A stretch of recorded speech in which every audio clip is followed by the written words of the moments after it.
ए स्त्री, उठो। हमारे महाराज देवी की पूजा के लिए पधार रहे हैं। इस समय कोई साधारण व्यक्ति इस प्रांगण में नहीं बैठ सकता।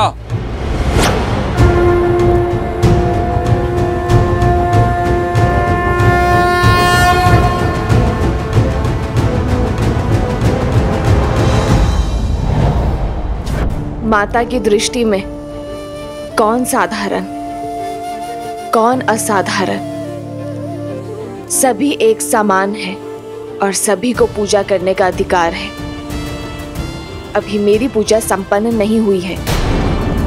जब मेरी पूजा संपन्न होगी तभी उठ सकती हूं मैं। अच्छा, एक साधारण सी स्त्री होकर हमसे तर्क वितर्क का दुस्साहस।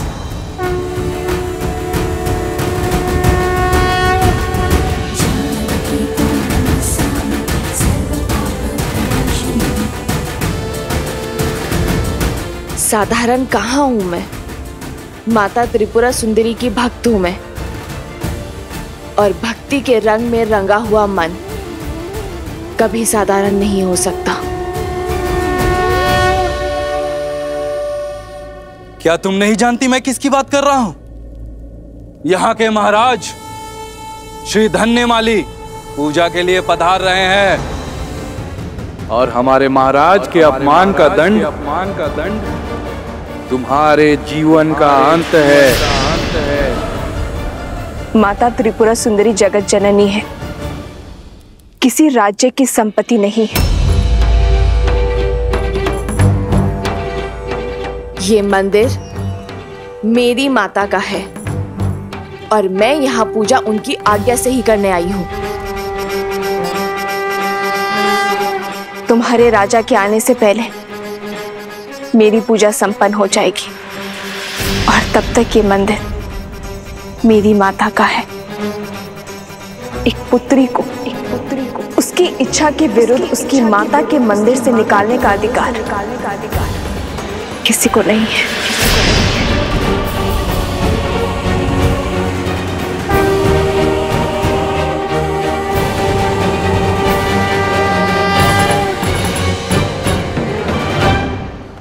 हमारे महाराज का इतना घोर अपमान।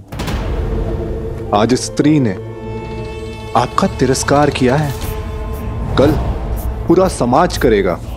ये पूजन और उद्दंडता दोनों रोकने होंगे हमें। सैनिकों, इस पूजा को रोको।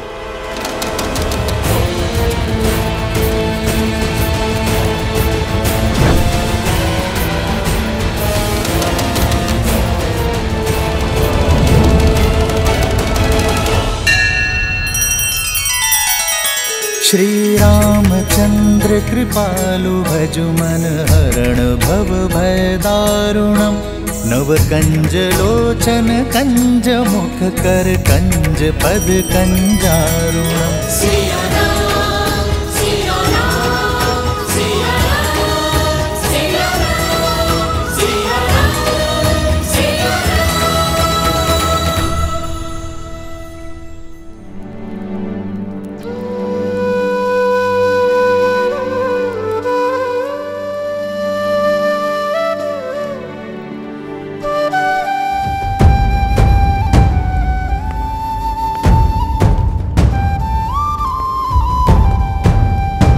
लक्ष्मण कहाँ है? वो तो सूर्योदय के साथ ही निकल गए हैं उन ऋषि कुमारों को खोजने। परंतु उसने तो आश्रम के लोगों से बात की थी और उन्हें सूर्यास्त तक का समय दिया था। जी, वो एक गुप्तचर की सूचना थी कि उन्हें रात्रि में पूर्व दिशा में देखा था। बस ये सुनते ही राजकुमार उस ओर चल पड़े।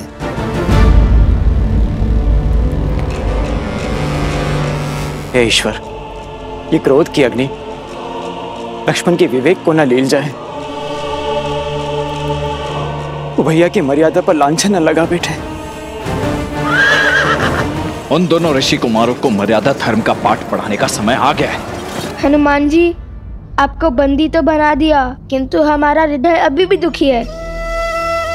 नियति के आगे किसकी चलती है? अस्मासु प्रत्येकः तस्य नियते अधिपति। हम में से हर एक स्वयं अपनी नियति का स्वामी है। और मेरे तो स्वामी प्रभु श्री राम हैं।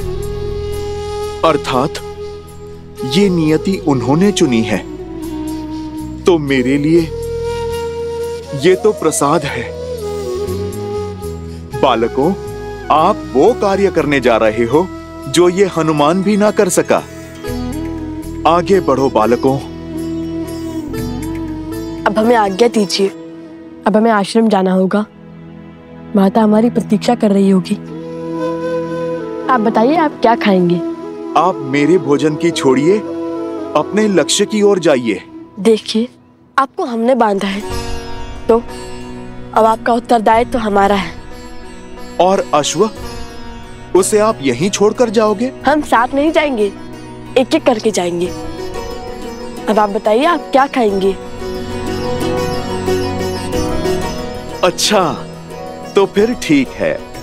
मुझे तो अनेक वस्तुएं प्रिय हैं, जैसे कि खीर, मालपुआ, दही, मक्खन, केले, लड्डू। बस बस बस बस बस, आज के लिए इतना बहुत हुआ। अब शेष नीति कल। क्या हुआ? कोई है वहाँ? लक्ष्मण भैया?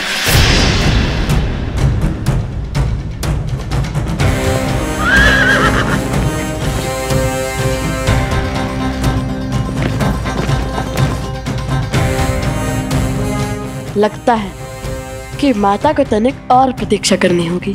और आप भी। अब राज अनुज से भेंट होने के पश्चात ही आपका भोजन आ पाएगा।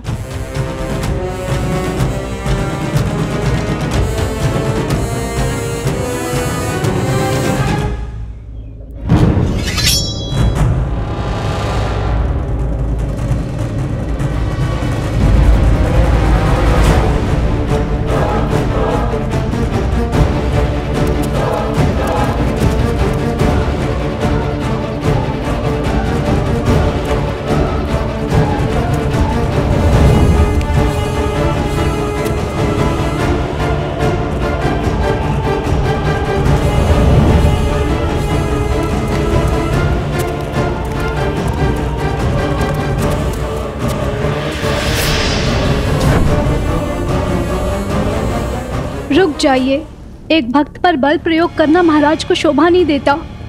एक प्रयास हमें करने दीजिए, हम उन्हें बाहर लेकर आएंगे।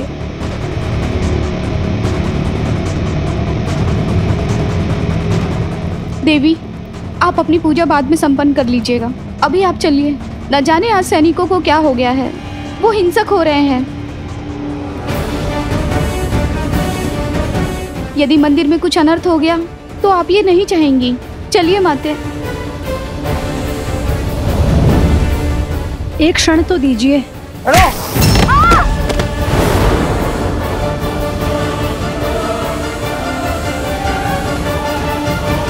क्षमा करना माता। जानकी त्वां नमस्यामि सर्व पाप प्रणाशिनी। जानकी त्वां नमस्यामि सर्व पाप प्रणाशिनी।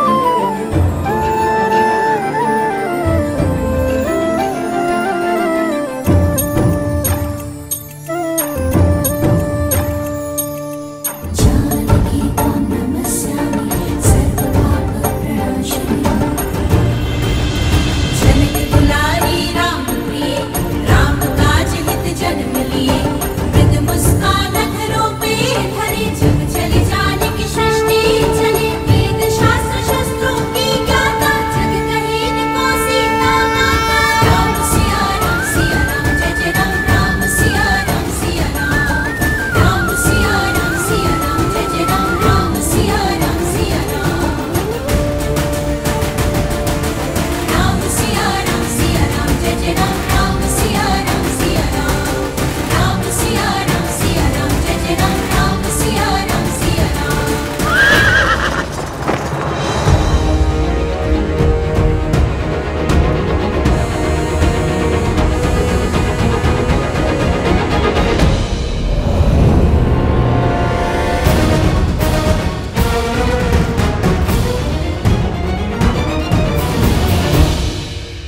हनुमान जी, आप इस दशा में? जो कार्य करने का साहस तीनों लोकों में किसी के पास नहीं, वो इन दोनों बालकों ने कर लिया।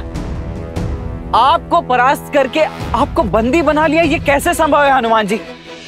इन्होंने मुझे उस बंधन में बांध लिया जिसे मैं तो क्या कोई भी नहीं तोड़ सकता। सीता राम के बंधन में। आप ही बताइए भला मैं कैसे तोड़ूं उस बंधन को? ना ये जीते हैं और ना ही मैं हारा। बस आप यही समझ लीजिए कि सीता राम ही जीत गए। भक्त है ना आप हनुमान जी, तभी इन दोनों बालकों ने आपको अपनी बातों में उलझा लिया है। परंतु मैं अयोध्या का सेनापति हूं और सेनापति होने के नाते मैं इन दोनों को अंतिम चेतावनी देता हूं। अश्व मुझे सौंप दो और हनुमान जी को भी मुक्त करो। लक्ष्मण जी, फिर वही बात, देख नहीं रहे?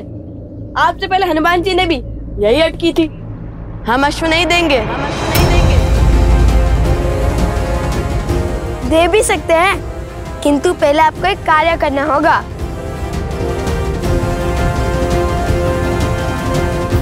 कैसा कार्य? माता सीता को श्री राम से दूर आप ही लेके गए थे ना?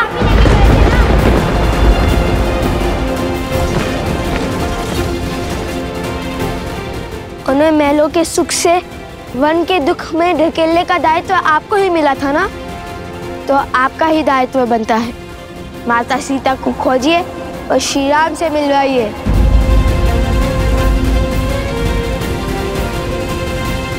ये काम कीजिए और प्रसन्नता से ये अश्व और हनुमान जी दोनों को ले जाइए।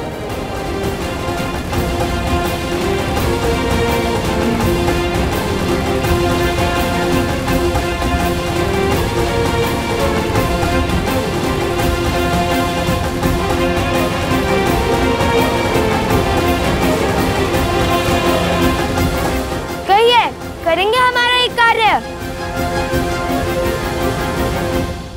आप राजा हैं। लो, ये हमारे राजा को भी नहीं जानती, नहीं जानती कितने महान है हमारे महाराज। राजा वो होता है जो प्रजा का कष्ट दूर करे, ना कि उन्हें कष्ट दे। राजा प्रजा का सेवक होता है और जो स्वयं को प्रजा का स्वामी समझे वो राजा कहलाने का अधिकार खो देता है।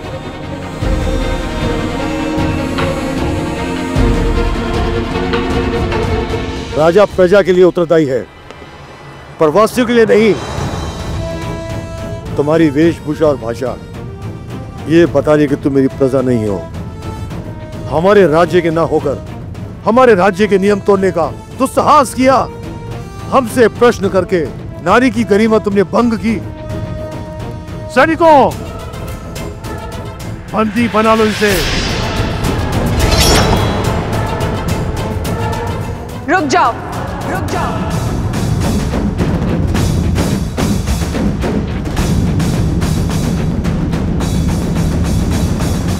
तो तुमने ये अश्व श्री राम और भाभी माँ को एक करने के लिए पकड़ा है? हाँ, हमें इन वनवासियों को पुष्पों को बांधने में कोई आनंद नहीं है। ये अश्व हमने पकड़ा है ताकि माता सीता समस्त संसार के सामने आए और श्री राम हमारे प्रश्नों का उत्तर दे कि क्यों माता सीता का त्याग किया उन्होंने। और श्री राम को जिनकी हम पूजा करते थे, और श्री राम को जिनका सम्मान हमारे लिए सर्वप्रिय था, जिनके आदर्शों को हमने वेदों की भांति अपनाया, जिनकी राम कथा को गा गा कर हम ये समझते रहे कि वे सबसे बड़ा पुण्य कर रहे हैं। हम उन श्री राम से पूछना चाहते हैं कि जिन देवी सीता ने उनके साथ 14 वर्ष काटे, रावण की संपन्नता को नकार दिया, जिन्होंने अपनी पवित्रता के प्रमाण के लिए स्वयं अग्नि परीक्षा दी, ऐसे प्रेम और समर्पण की मूर्त देवी सीता को क्यों ठुकरा दिया उन्होंने? क्यों त्याग दिया उन्होंने? बस, बस, बस करो और यह उद्दंडता इसी समय रोक दो। अच्छा, अब आपको हमारे प्रश्न उद्दंडता लग रहे हैं। जब माता कैकेयी ने श्री राम को वनवास भेजा था तो आप उनसे प्रश्न पूछने के लिए नहीं गए थे? क्या जब महाराज सुग्रीव भोग विलास में व्यस्त हो गए थे तब आपने उनके समक्ष धनुष नहीं उठाया था? वानरों को आतंकित नहीं किया था? क्या वो दंडता नहीं थी? मैंने जो किया वो अपने भैया के लिए किया है, किंतु श्री राम से प्रश्न करने वाले तुम दोनों होते कौन हो? तुम्हारा श्री राम और देवी सीता से क्या संबंध है? जो अश्व रोकने का अधर्म और अपराध किया है तुमने।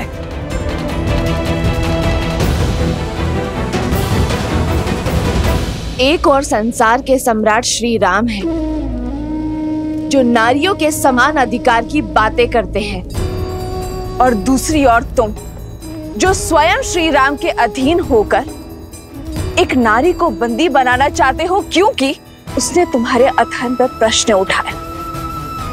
सदा स्त्री के प्रश्न वो शस्त्र क्यों बन जाते हैं जिससे पुरुष का अहंकार घायल हो? क्यों आज भी पुरुष की दृष्टि में नारी निम्न है?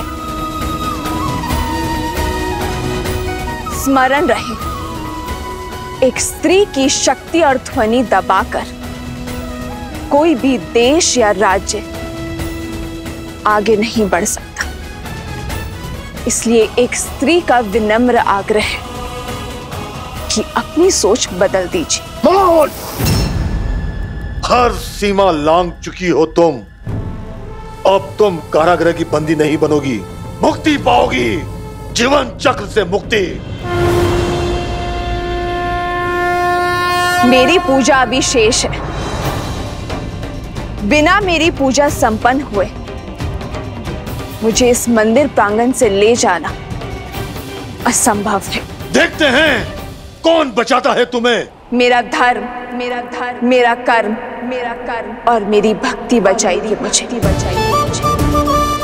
जिसके मन में भक्ति, धर्म और कर्म समाया हो, उसे किसी और के संरक्षण की आवश्यकता नहीं।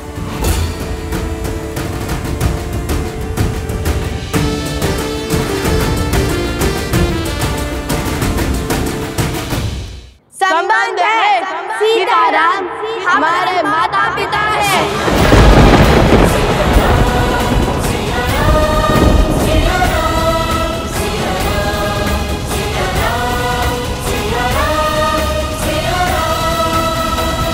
तुम्हारे माता पिता? भूल गए? महाराज ने स्वयं कहा था कि महारानी सीता प्रजा की माता सम्मान है, इसलिए हम उन्हें माता सीता बुला सकते हैं। महारानी तो संपूर्ण राष्ट्र की माता होती है, आप महारानी सीता को माता कह सकते हैं। और हर संतान का अधिकार है अपने माता पिता को एक साथ देखना, दुविधा में उनसे अपने प्रश्न पूछना। ये कैसा अपराध और कैसा धर्म है? तो आप हमें बताइए कि इस पे कैसा धर्म, कैसा अपराध? फिर भी यदि हम आपकी दृष्टि में अपराधी है तो उठाइए अपना धनुष और कीजिए अपना कर्म संपन्न। धर्म की दुहाई देकर अपने अपराध के दंड से बच नहीं पाओगे तुम। किंतु जिस मन में मेरे भैया भाभी को एक करने की इच्छा ने जन्म लिया है, उसे एक अंतिम अवसर तो अवश्य दूंगा मैं। अवसर तो हमने दिया था आपको अपनी भूल को सुधारने का, किंतु अब ऐसा लगता है शब्दों का नहीं, शस्त्रों को बोलने का समय आ गया है।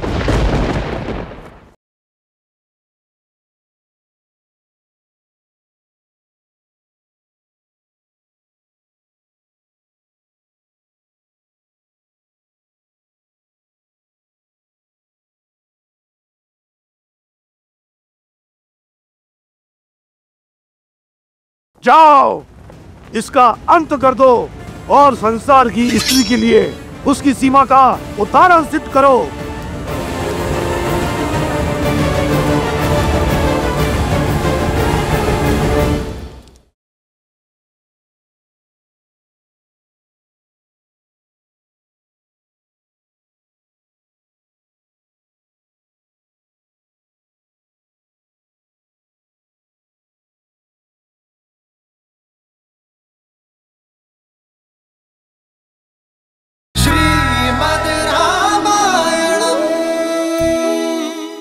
लक्ष्मण भैया, इनका मार्ग अनुचित हो सकता है, किंतु लक्ष्य नहीं।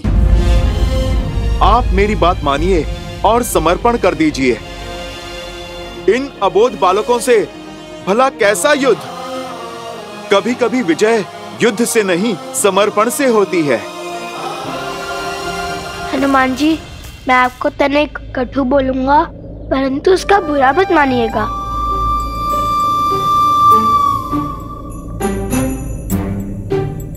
हनुमान जी, आप हमारे बंदी हैं और हमारी इच्छा के विरुद्ध नहीं बोल सकते। और हाँ, हमें अबोध बोलने और समझने की भूल पुनः मत कीजिएगा। हम योद्धा हैं, उद्देश्य के लिए लड़ते हैं, उत्साह के लिए नहीं।